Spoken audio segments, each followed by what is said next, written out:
Hi guys, welcome back to another video. ఈ వీడియోలో నేను సాట్ ఎగ్జామ్ ఎందుకు రాస్తాం అండ్ సాట్ ఎగ్జామ్ ప్యాటర్న్ ఎలా ఉంటుంది అనేది ఈ వీడియోలో మొత్తం వీడియో చెప్తాను, ఎక్స్ప్లెయిన్ చేస్తాను. ఫస్ట్ ఆఫ్ ఆల్, ఈ సాట్ ఎగ్జామ్ అనేది అడ్మిషన్స్ కోసం ఒక కామన్ ఎగ్జామ్. యూనివర్సిటీస్ మీ ప్రొఫైల్ ఎవాల్యుయేట్ చేయడానికి ఈ సాట్ ఎగ్జామ్ అనేది ఒక క్రైటీరియా లాగా కన్సిడర్ చేస్తాయి. సాట్ ఎగ్జామ్ అనేది బేసిక్స్ చెప్తాను. ఈ సాట్ ఎగ్జామ్ అనేది 2 సబ్జెక్ట్స్ మీద బేస్ అయి ఉంటుంది.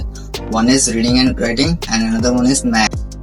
The first section is reading and writing. ఈ సెక్షన్ లో reading compression and vocabulary and writing skills ఉంటుంది, including each passages from various subjects like literature, history and science also.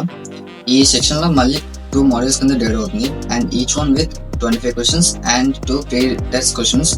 And ఈ సెక్షన్ మొత్తం అరౌండ్ 64 minutes ఉంటుంది. The another section is maths. ఈ section లో geometry and algebra and trigonometry ఉంటుంది. And ఈ sections కూడా 2 మాడ్యూల్స్ కింద డివైడ్ అవుతుంది and 1 with calculator and another module without calculator. ఈ సెక్షన్ లో కూడా 25 operation questions and 2 pre test questions. ఈ సెక్షన్స్ అరౌండ్ 70 minutes ఉంటుంది. టోటల్ గా 2 hours and 14 minutes ఉంటుంది, including 10 minutes break also. And ఈ 2 సెక్షన్స్ 800 points ఉంటుంది and total exam 1600 points. And exam digital గా కండక్ట్ చేస్తున్నారు. సో నా ఎగ్జామ్ అయితే కంప్యూటర్ బేస్డ్ టెస్ట్ అండ్ నా exam next month June 7th exam option ఉంటుంది. ఈ ఎగ్జామ్ తీసుకోవాలో వద్దని చెప్తాను. సో నా ఒపీనియన్ ఏంటంటే ఇఫ్ ఈవెన్ టెస్ట్ ఆప్షనల్ అయినా సరే ఎగ్జామ్ తీసుకోవడమే రికమెండ్ చేస్తాను. నీ ప్రొఫైల్ ఇంకా స్ట్రాంగ్ బేస్మెంట్ లా ఉంటుంది అండ్ నువ్వు కానీ సాట్ స్కోర్ లో ఎక్కువ స్కోర్ చేస్తే నీకు అడ్మిషన్ ఛాన్సెస్ కూడా హైలో ఉంటుంది.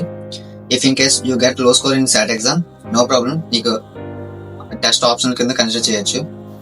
అలాగే నీకు ఒక మంచి సాట్ స్కోర్ ఉంటే మాత్రం నీ హై స్కూల్లో కొన్ని లో గ్రేడ్స్ ని ఇది కాంపెన్సేట్ చేస్తుంది.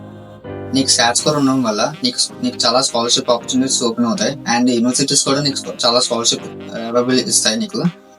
So always better to take the exam. SAT exam ఎప్పుడు తీసుకోవాలి, దీనికి పర్టికులర్ టైం అంటూ లేదు. ఏ ఇల్లు తీసుకున్నా స్పెసిఫిక్ రిక్వైర్మెంట్ అంటూ లేదు. నా opinion best time to take 10th or 12th grade ముందు తీసుకోవడం బెటర్. ఇలా తీసుకుంటే నీకు కానీ మంచి సాట్ స్కోర్ రాకపోతే మళ్ళీ రీఅప్లై చేయడానికి టైం ఉంటుంది and 10th or 12th boards మీద ఫోకస్ చేయడానికి టైం ఉంటుంది. మన ఛానల్లో సాట్ ఎగ్జామ్కి ఎలా అప్లై చేయాలని చెప్పాను.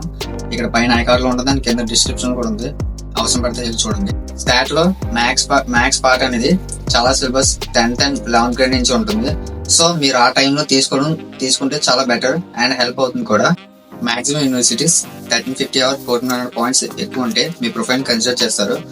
ఇఫ్ ఇన్ కేస్ మీకు కానీ తక్కువ స్కోర్ వస్తే మాత్రం నో ప్రాబ్లం, ఇయర్ కి 4 times జరుగుతుంది అండ్ అప్పుడు మీరు అటెంప్ట్ చేయొచ్చు in March, in April, in June, in October. Next SAT exam కి ఎలా ప్రిపేర్ అవ్వాలని ఒక వీడియో అప్లోడ్ చేస్తాను. ఆ వీడియో అప్లోడ్ చేశాక పైన ఐబటన్ కింద డిస్క్రిప్షన్ లో కూడా పెడతాను, ఇది కూడా అవసరం పడితే చూడండి. All the best for your exam and yeah, see you in next video. Bye.